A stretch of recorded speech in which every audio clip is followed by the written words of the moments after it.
Then he was around maybe after the war, Second World War in 1946. This is why I am a little bit attracted to that Virgine de Revelación. It was 1946. Ours is 1948 in Lipa. There are other apparitions in Italy which were approved. No, I wonder why the one in Lipa had difficulty being approved.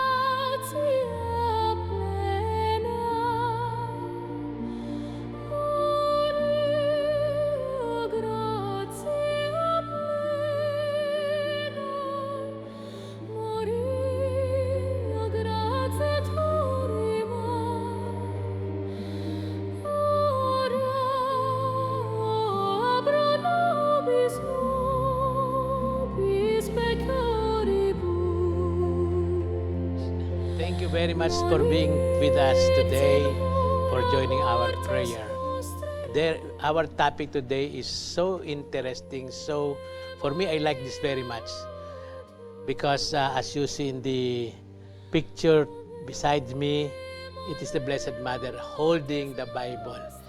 And as if she is the one telling our separated brothers and sisters who say that we are not biblical and the Blessed Mother is contrary to the Bible. She's the one giving a very vital argument against this objection. Anyway, let us remember that we are always in the presence of the Almighty God, and the Blessed Mother is always with us.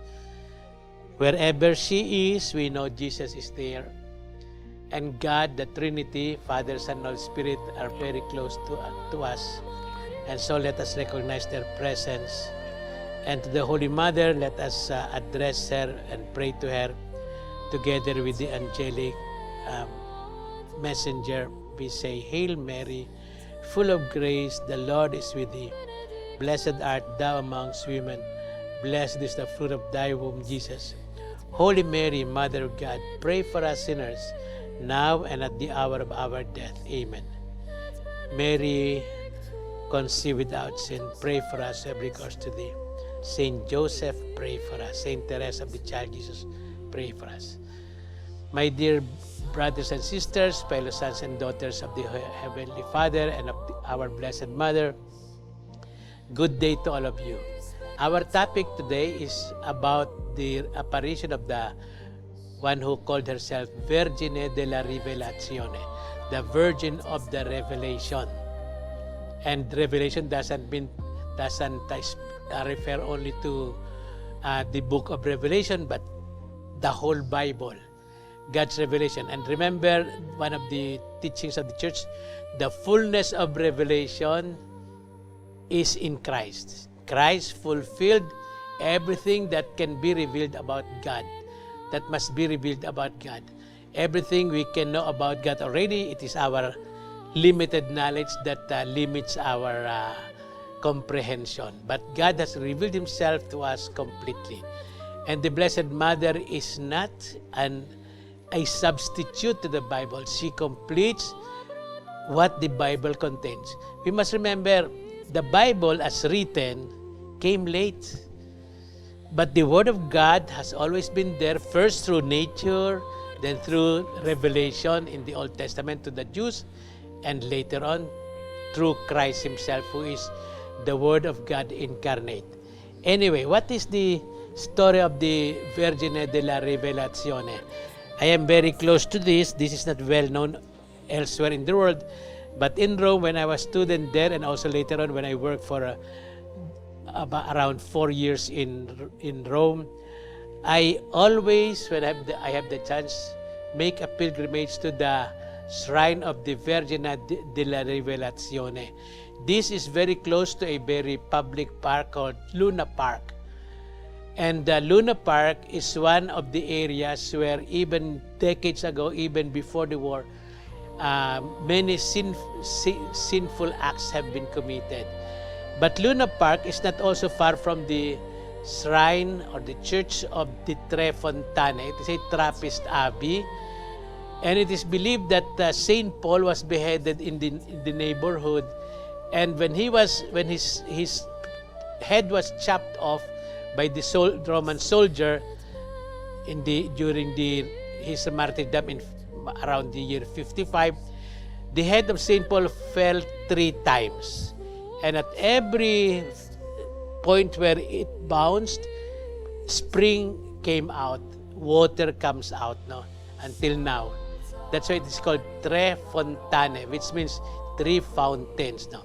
Now, there was this guy, his name is Bruno.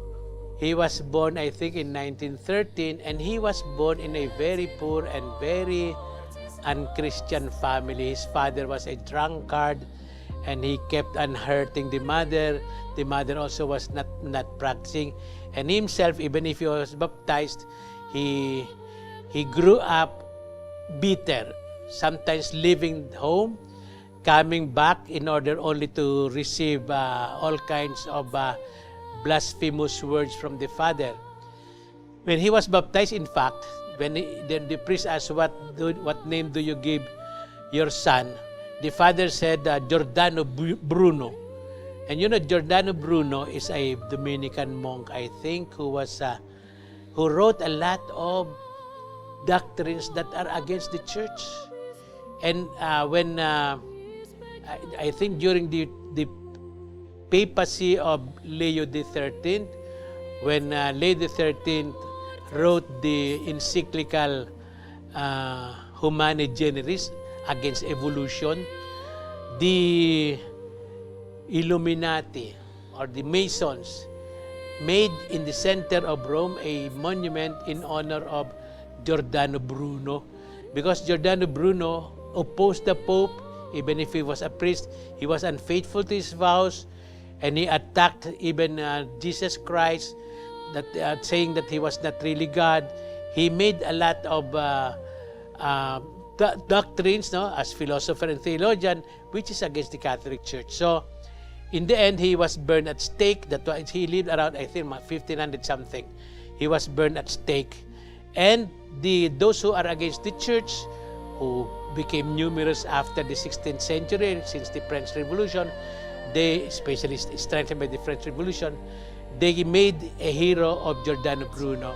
The priest did not allow the name Giordano Bruno be given this child, and the father agreed that he be called Bruno. But you know, already from the very start, this man would grow up against the church. And in fact, he was a soldier in the First World War. He became a soldier for some time after the First World War. He was still young he was a young man during the First World War. He was living a very bitter life against his family, against everyone. And then he was Catholic, but he became Protestant. He was not even satisfied with one of the Protestant sects that he entered into. He became Seventh-day Adventist. That's why he worshipped on Saturdays, and then he became anti-Catholic. And one thing is stuck in his mind, that the Catholic Church was evil, and that the head of the Catholic Church, which is Antichrist, is the Pope. And so he determined to kill the Pope. In fact, he obtained a dagger, and he wrote there, "This is meant to kill the Pope." Then he was around, maybe after the war, Second World War in 1946. This is why I am a little bit attracted to that Virgine de Revelación. It was 1946. Ours is 1948 in Lipa. There are other apparitions in Italy which were approved. No, I wonder why the one in Lipa had difficulty being approved.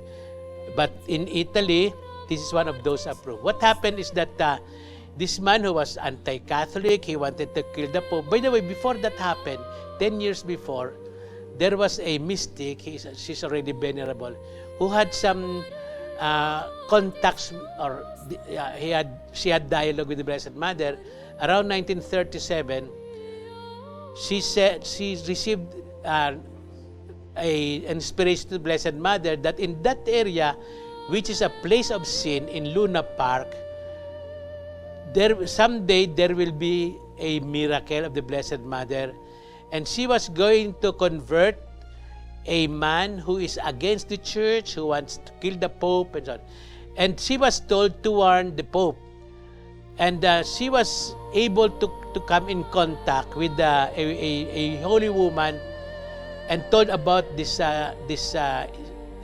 inspiration from the Blessed Mother to warn that somebody will try to kill the Pope. That was 1937. And the woman was the sister of the future Pope Pius XII, Eugenio Facelli, who was a cardinal at that time. He was the Secretary of State during the papacy of Pope Pius XI. And she told that woman, this venerables told that woman about the prediction that there will be an attempt against the Pope. She told her brother, Eugenio Pacelli.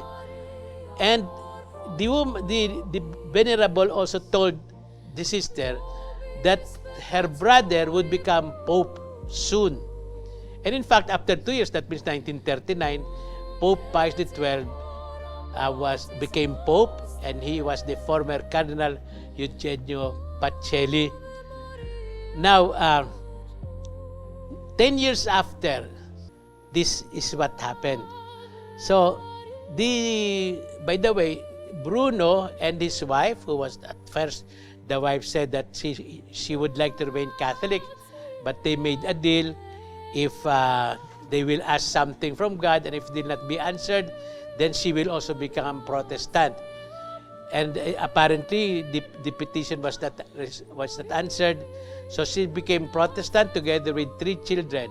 The children are ages, I think, 11, the girl, and then 2 boys, 9 and 4.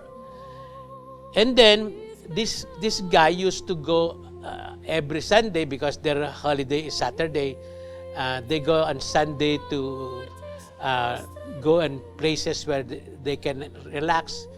And because they were late for the train, they just walked towards Tre Fontane and then the Luna Park. And one day, the 3 children, or the two boys, disappeared.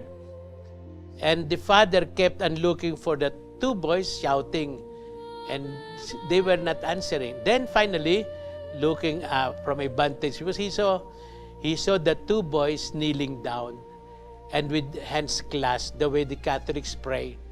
And he was very angry. And then there was a cave where the boys were looking. And then afterwards, the boys told them, "We saw a beautiful lady." And then the father was very angry. He said, "Why are you trying to do like the Catholics do? It's not true. The Blessed Mother is not a virgin, and she is not immaculate, and she is not the Mother of God." She kept on blaspheming. And then one day, he also saw the Blessed Mother in that grotto. There was darkness, but he saw the light. And then he could not force himself, he could not stop himself from kneeling down and praying like the children. And then that was the beginning of his conversion. And then the Blessed Mother announced to him that she is the Virgin. She denies her virginity, but she's the Virgin of the Revelation. She was trying to, he changed. So he went to confession. The Blessed Mother told him that he will meet the priest who will guide him back to the Catholic Church. The priest who will, when he would approach the priest and ask, "Father, I want to go to confession. I want to talk with you and go to confession," who will say Ave Maria. And he met that priest. And then slowly he was brought to the Catholic Church. And then this Bruno had said that the Catholics are not biblical. They base their faith on a myth, the Blessed Mother. No? And later on, the Blessed Mother told her she holds the Holy Scriptures. And then, we are reminded that the whole Bible actually talking about God's revelation, and the revelation is fulfilled in Jesus Christ. The fulfillment of the revelation, Jesus Christ, has to do also with the mother. And that is where she was reminded. We have talked about this regarding Akita. She was reminded, or rather, he was reminded of the text in the in the book of Genesis about the woman who will destroy, together with her son, the head of the serpent, the head of evil. So that is at the very center of the revelation in Rome. Later on, Bruno, having repented, and the whole family came back to the Catholic Church, and he started a group because he said that Catholics are not well formed in catechism, so he started a group to help catechize the children. By the way, he was catechized actually when he was young, but he still abandoned the faith because of the environment. But when he was already married, and when he had this encounter with the Blessed Mother, and the Blessed Mother visited her several times until his death. He died only around 2001, like that. No? After the year 2000, he became a born holy person and headed an organization to bring about the catechesis of children and also of adults who do not have enough catechesis. He said that the lack of belief is due to the fact that even Catholics lack catechetical instruction. Anyway, the Blessed Mother revealed herself as the fulfillment of the revelation even in the Old Testament. She is the symbol of Israel, the faithful one, no? And she's the beginning of the new Israel. And that's why, we have heard several times that in the Quran there are more citations regarding the Blessed Mother, and she is believed to be a Virgin Mother. She is the mother of Isha, but they don't believe in the divinity of Christ. But they revere the Blessed Mother because there are more citations in the Quran about the Blessed Mother than in the Bible, which is true. However, we must understand that the whole Bible, from Genesis until the Revelation, is actually telling the story of our salvation, and the faithful one, the mother of all those who believe, is Mary. Her work together with her son is all throughout the Bible from beginning to end. That's why she revealed herself as the La Vergine de la Rivelazione. The story of Bruno came to the attention of the parish priest and of the vicar of the Holy Father in Rome, and they realized that what he was telling was true, and his experiences. There were several stories of miracles also, not from a spring but from the soil, of that area. There were miracles. Rome was very fast in approving that, and Bruno had the chance to talk with Pope Pius XII. He asked pardon from the Pope because he wanted before to kill him. And he gave even the dagger that he had placed there. This is meant to kill the Pope, no? He gave it to Pope Pius XII. And Pope Pius XII said also that at that time, in 1947, he became Pope in 1939. He is Pope until 1959. No?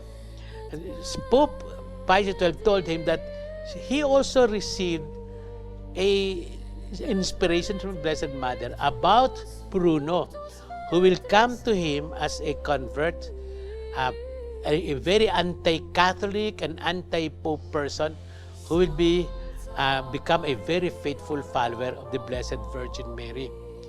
Now, we did not know much about Virgin de la Rivelazione, but she is well known in Rome now. And I used to pray there whenever I have the chance to, when I was in Rome.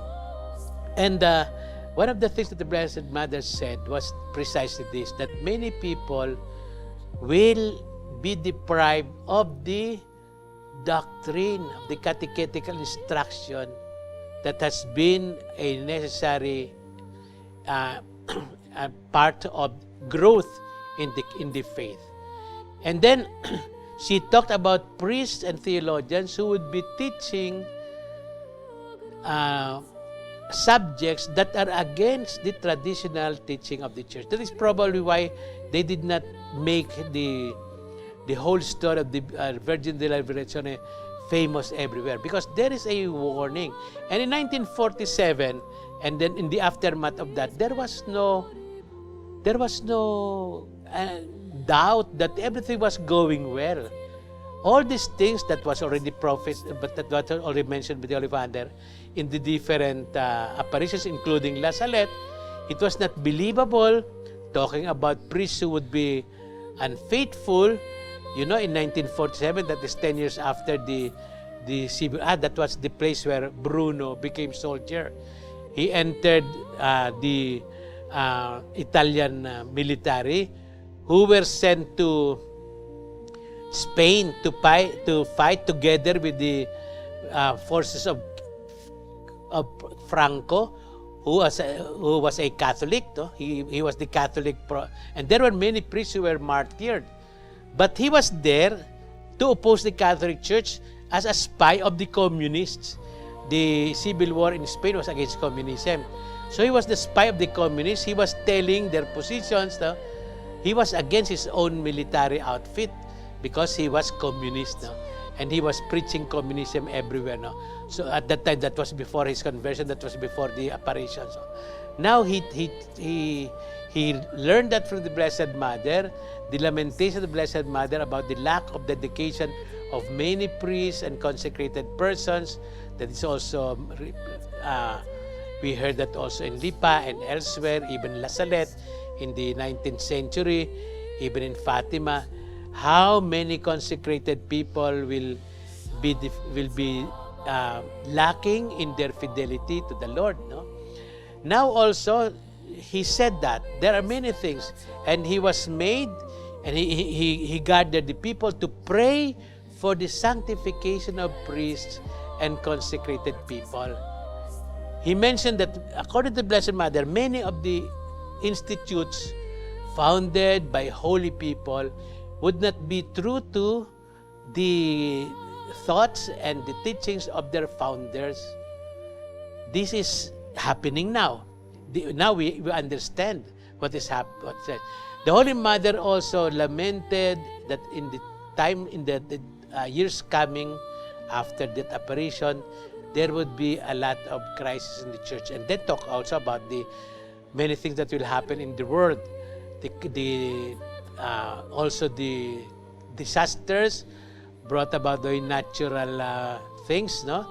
By the different, even the major earthquakes that has not happened yet, and fire falling from the sky.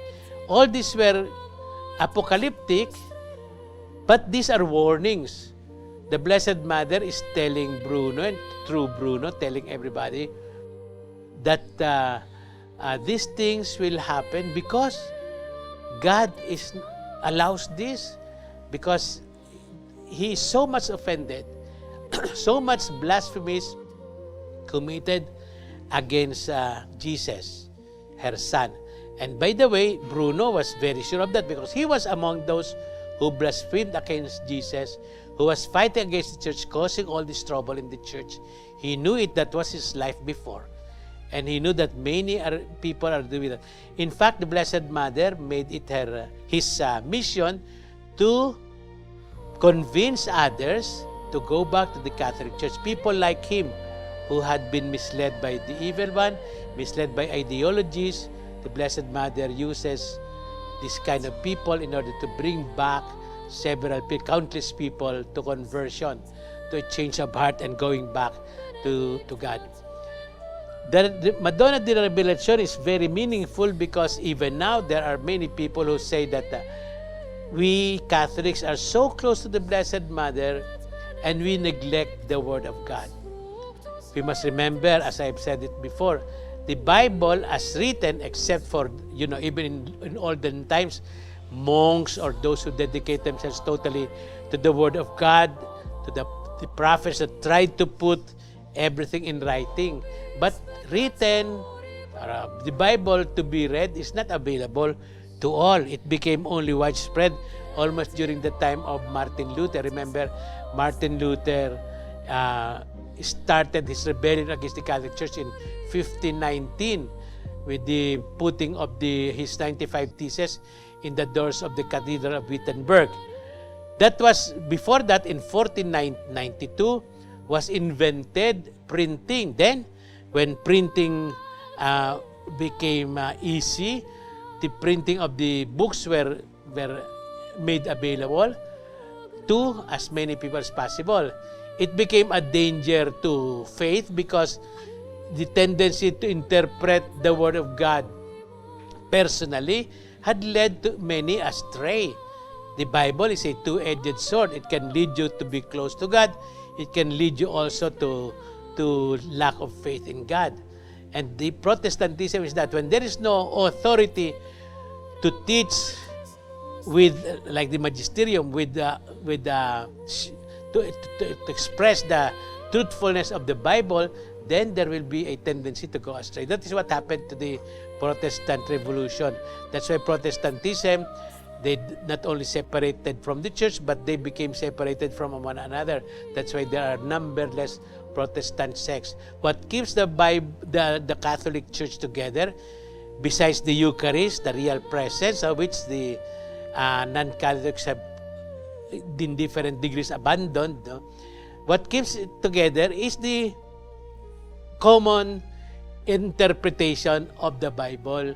The teaching, the magisterium shows us the way. Now, before that, the Bible was not available to people. But the whole Bible is lived by the people. We mentioned before that the book of Psalms is actually prayer of the people striving to be united with God, and God who is always faithful to people. That is the content of the Psalms, prayed in songs. No? What is sung is the fidelity of God, the sinfulness of people, but the openness to forgiveness by God. That is the whole Bible, and the other part is the law, whereby we must know the commandments of God that must be followed and the teachings of God. But all of that is united in Christ. And Christ is united to Mary. That's why if Christ is the fullness of revelation, is the Word made flesh, He is Word made flesh through the Virgin Mary, the Blessed Mother is also united completely to the Word of God. That's why the Rosary, which is the substitute for the Psalter, for the 150 Psalms, the Rosary is the reflection of the human life lived by the Blessed Mother, completely united, consecrated to Christ, and the Word of God, who is Christ, the life of God, available to all of us. So it is life. And the Blessed Mother lived that fully. That's why we are sure that the Blessed Mother did not read the Bible. Women at that time are not taught to read, but she knew the revelation not only with the mind, but she knew it, as Saint Bernard said, having received the Word of God in her heart before she received the Word of God in her womb. So the fact that the Virgin of Revelation is the Blessed Mother shows us that she indeed is the mother of the Word of God, God's revelation. And when we are attached to her, we have a vital relationship with her. We are united also to the. In fact, saints, what are saints for? Including, like Bruno, who became a saint because of the intervention of God. And all saints are God's products. We do not become saints because we made it by ourselves. No, it is God who called us to sanctity. We only answered the call of God. No. Even the Blessed Mother became what she is because she is in the plan of God. So we become saints are the Word of God made real because of the union with Christ. We also should be revelation. The Blessed Mother, it's a revelation too of the complete fidelity of God to us and His desire that we be united with Him. Bruno is an example of one who is so far from God, practically the disciple of the evil one, enemy of God, who was changed, not by his own effort, but because of the blessings, because of the grace of God. Vergine de la Revelazione, the Virgin of the Revelation, is Blessed Mother. We must be convinced ourselves that the Word of God was lived totally by the Blessed Mother, and even now she is united to the Word of God, who is no one else but her only begotten Son, the Son of God, made man through her. Glory to the Father, and to the Son, and to the Holy Spirit, as it was in the beginning, is now, and will be forever. Amen. My dear brothers and sisters, let us tell others about this program. I'm not just telling you many things about the Blessed Mother. It is a Blessed Mother appearing everywhere, telling us how to be with her. So we are praying whenever we come together like this, wherever you are. We unite ourselves to our Blessed Mother. We ask the Father to increase our faith. The only way to increase our faith in God, that means to be united with Him in complete prayer, is the Mother of God. May Almighty God bless you all, the Father, the Son, and the Holy Spirit. Don't forget to subscribe and to share with others. Abra nobis, nobis peccator.